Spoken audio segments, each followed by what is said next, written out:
गीता, तू हमरा के माफ कर देना।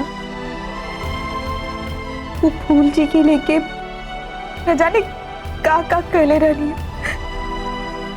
दीदी ओकरा में गलती हमरो भी रहे, हमरा तारा के बता देवे के छात्र रहे। खैर अब जौन भाई तौन भाई, लेकिन एकरा आगे जौन भी हुई सब सही हुई।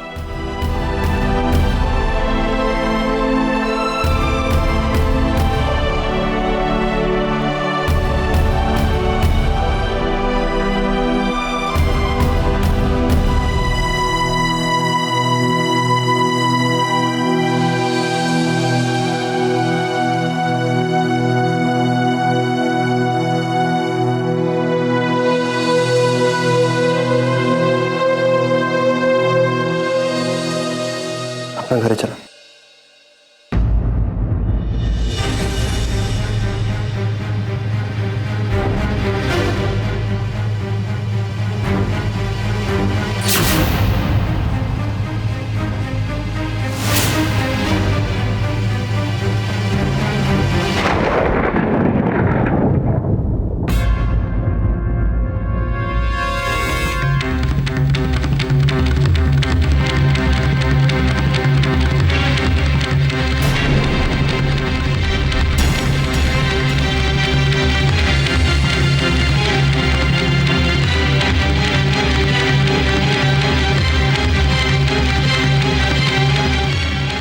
लोग इनसे माफी मांगे के चाहते हैं।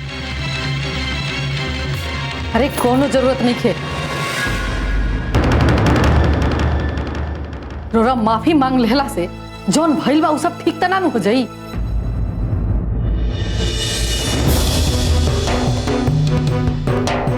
जौन हमारा बेटी के आत्मा पर जौन घाव लागल बा रौरा वजह से, रौरा परिवार के वजह से सब भर जाई का? ना भगवान, अरे रौरा माफी मांग लेहला से और रौरा ई कहला से कि हम शर्मिंदा बानी, ई काफी ना हुई।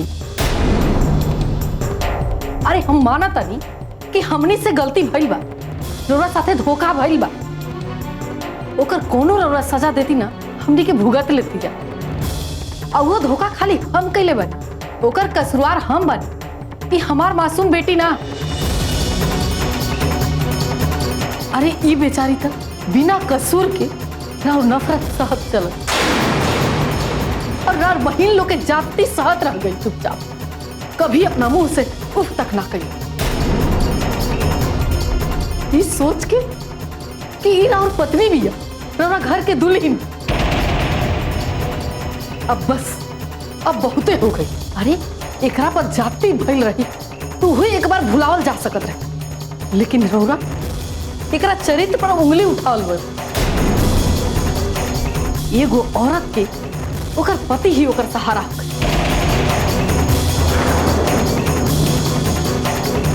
लेकिन अगर खुद ओकर जीवन साथी ही ओकरा चरित्र पर लांछन लगावे तो रिश्ता रिश्ता न रह जाला, बोझ बन जाला बोझ।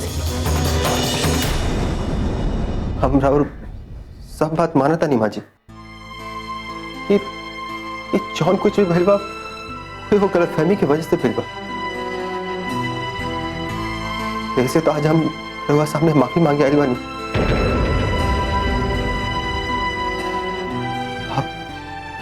अब विवाह के यहाँ से ले जावे आइल बानी। ये सब वो गलतफहमी के वजह से भइल बा, और गलतफहमी के कारण हमारी बहन सीता बढ़ी। आज रौरा अपना बहन के गलती के वजह से हमारा बेटी पर उंगली उठवन, एकरा के जलील कई। अरे का गारंटी बा कि कल ये बात फिर ना हुई,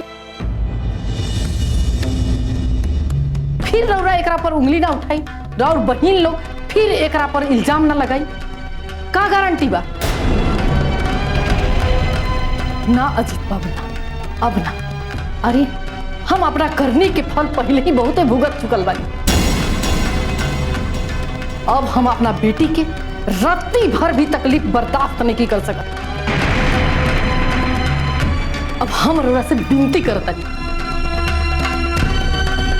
हमारा बेटी के रोरा ओकरा हाल पे छोड़ दी और जाइए जैसे।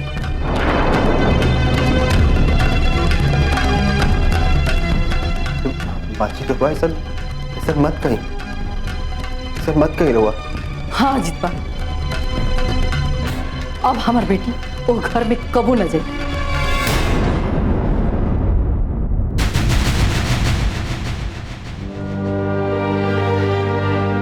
सुधा की माई, हाँ जी, हम ठीक कह रहा बनी। हमार बेटी दोबारा यहाँ के घर में कबो ना जाए, कबो ना। अब जाई रो रही जैसे।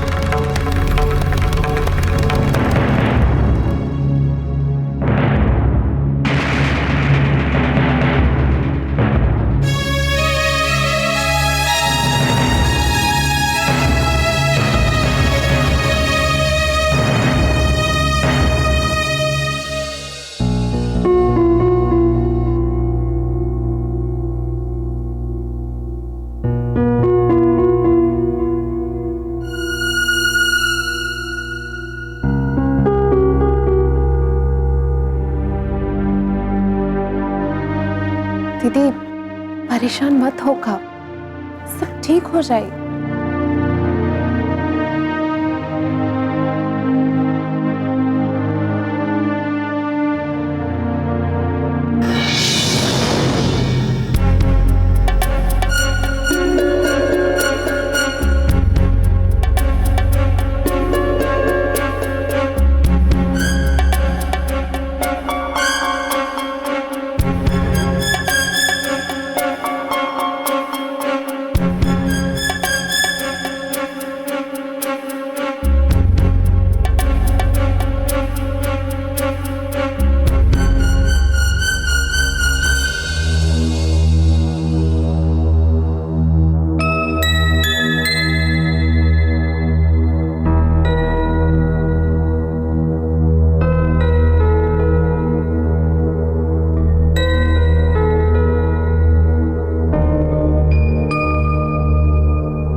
भैया हम जानत नहीं कि हमरा से बहुत बड़ा गलती हो गई, लेकिन सके तो हमरा के माफ करता भैया, माफ कर।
अरे कोनो जरूरत नहीं खे, तोरा माफी मांग लेला से जोन भइल बा उ सब ठीक तना हो जाई।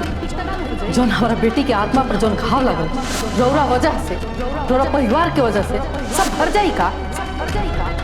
अरे ये बेचारी तक बिना कसूर के राव नफरत सहत चल और रार बहिन लोग के जाति सहत रह गए।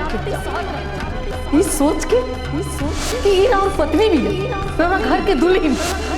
अब बस अब बहुते हो गई। अरे एकरा पर जाति भइल रही तो वही एक बार भुलावल जा सकत, लेकिन रौरा एकरा चरित्र पर उंगली उठावल गई। एगो औरत के ओकर पति ही ओकर सहारा, लेकिन अगर खुद ओकर जीवन साथी ही ओकरा चरित्र पर लांछन लगावे तो रिश्ता न रह जाला, बोझ बन जाला, बोझ।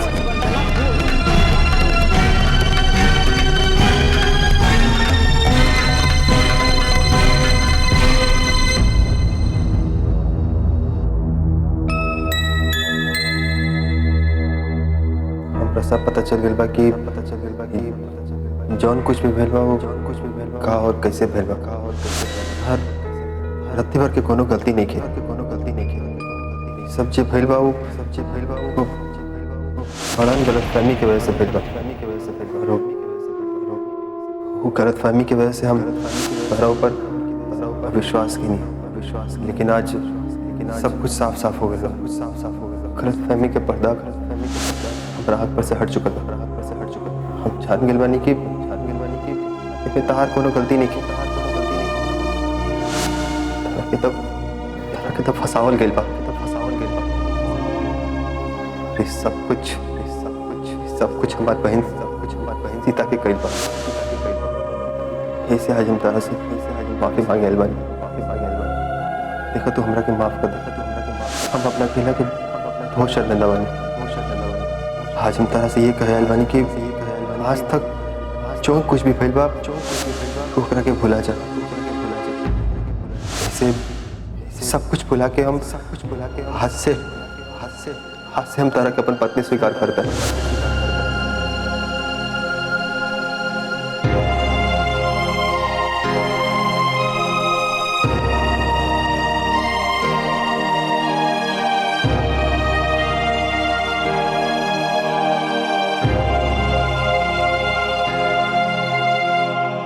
आज हम तारा के अपना घर ले जाए बानी।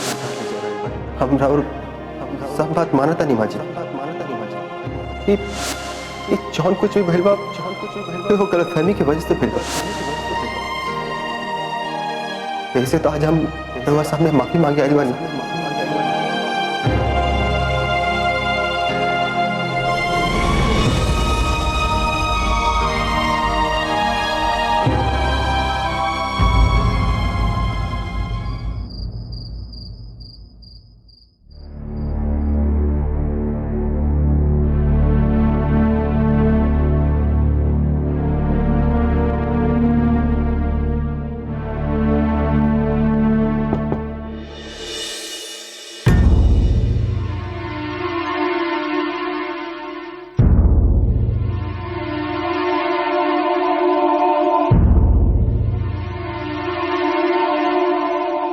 रात के हो सकेला।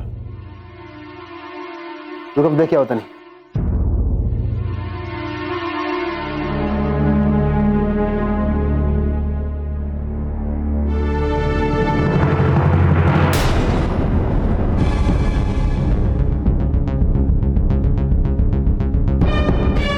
अजीत भैया तू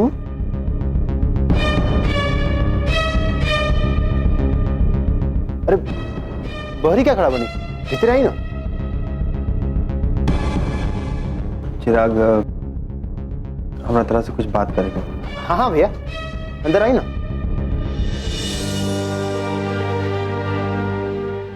आओ भैया बेटा भैया।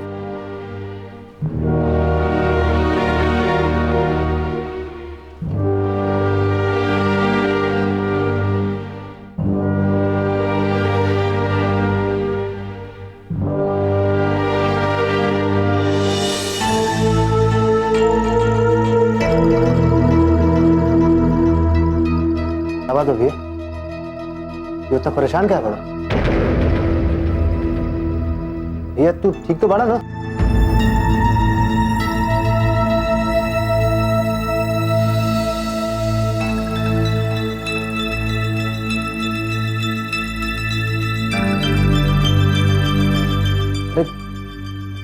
का भइल बा भैया?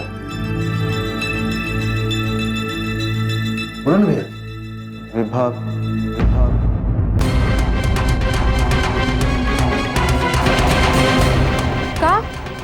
का भेल दीदी के?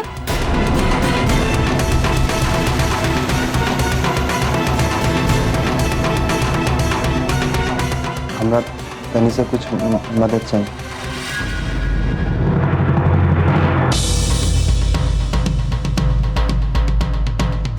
तनी के विवाह के वापस ले आवल, चाहे कुछ हो जाए। अगर तनी के सन कर दे लोगिन तब तनी के एहसान जिंदगी भर ना बोले।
माई, दीदी कहाँ बाड़ी? दीदी वो अपना कमरवा में हूँ, जाके मिलना।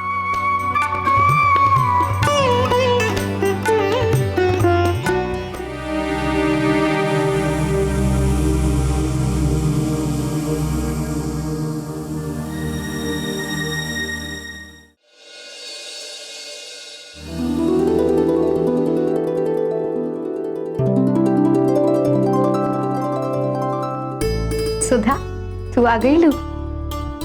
आवा बैठा। प्रणाम। आए ना चिराग भैया, बैठी। बैठ।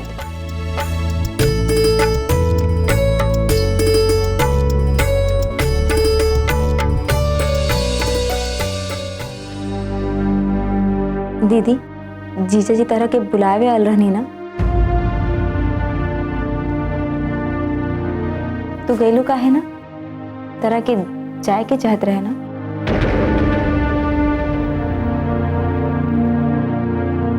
हाँ भाजी, अजीत भैया रुआ के बिना एकदम अकेला पड़ गई बन। ऐसे हमने दोनों रुआ के ले जाकर चले बड़ी। दीदी, तू फटाफट तैयार होके चला हमने के साथ। ना सुधा,